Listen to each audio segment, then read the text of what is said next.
peeping out the trees overhanging Little River and revealing the contour of the land as it rose toward what was then called Pecker's Hill, I realized this was the place I'd been heading all along, in the back of the family station wagon in the 1970s and across my career as a writer. This was the story I had been looking for. But how to tell it?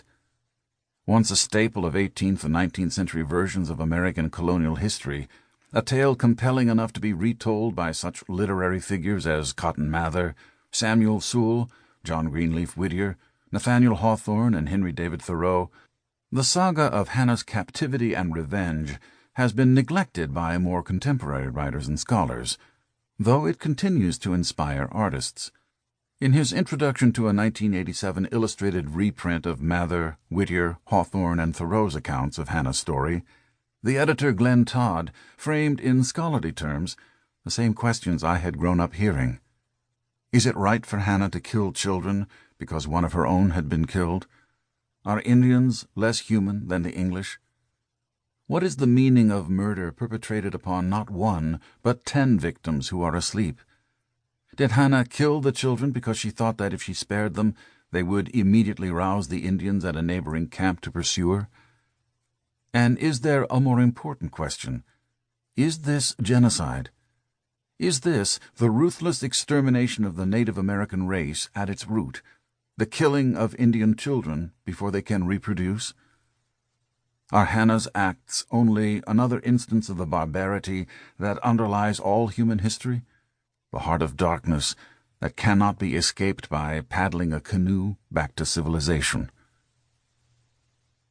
Lingering in the woods, with the cry of seagulls echoing from the river, it occurred to me that Todd's questions could not be answered through scholarly inquiry, at least not that alone and entirely of itself. Only through a carefully researched narrative rendering of the events of March 15th to 30th, 1697, would today's readers be able to get at the moral truth of what happened to Hannah Duston and what she had caused to occur.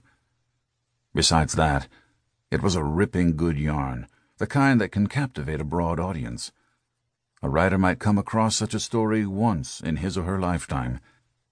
My investigations also made clear that Haverhill's early settlers were engaged in an ongoing appraisal, and not in the modern sense an appreciation, of the landscape and its natural condition, mostly because of the drudgery and danger of their everyday lives.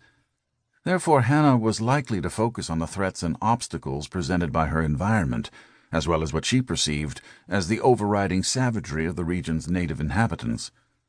No doubt Duston surmised that her only response to these hazards was her own savage persistence.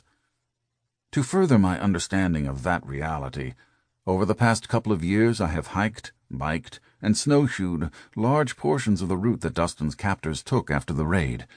I've also undertaken overnight canoe trips on the Merrimack River in late March, enduring some of the harsh conditions Duston and her companions encountered during their escape. We didn't fear being overtaken by the Abenaki, but the river was vast, bone-chilling, and clogged with floating ice and debris. I based the chapters that depict Hannah's raw experience on my first-hand knowledge of that terrain, as well as the accounts Duston herself provided to Reverend John Pike, Samuel Sewall, and most notably Cotton Mather. In these sections of the book, I made no attempt to recreate dialogue or to imagine the thoughts and motivations of the participants beyond the obvious. But my own journeys indicated that the best way to tell Hannah Duston's story was through the landscape and through the lens of the prejudices, preconceptions, and preoccupations of the 17th century colonial settlers and the Indians.